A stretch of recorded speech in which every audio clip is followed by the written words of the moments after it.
1 दिसंबर goblin mind game VIP code. जी हाँ गाइस, आज का हमारा goblin mind game VIP code, इसका क्या एंटर कोड रहेगा, इसका क्या करे आंसर रहेगा, सबसे बताऊंगा, क्लेम करके भी दिखाऊंगा। तो चलो वीडियो को स्टार्ट करते हैं बिना टाइम वेस्ट करे।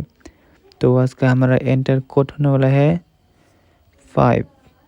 आज का हमारा फर्स्ट कोड नंबर हैगा 5 और उसके बाद सेकंड नंबर हैगा 3 और उसके बाद थर्ड नंबर हैगा 0 ही और आज का हमारा लास्ट फाइनल नंबर हैगा 5। तो गाइस, आज का हमारा goblin mind game VIP code enter code होने वाला है 5305। कॉन्फर्म पे क्लिक करो। तो देखो गाइस, बिल्कुल सही था। स्पिन डबल पे क्लिक करो।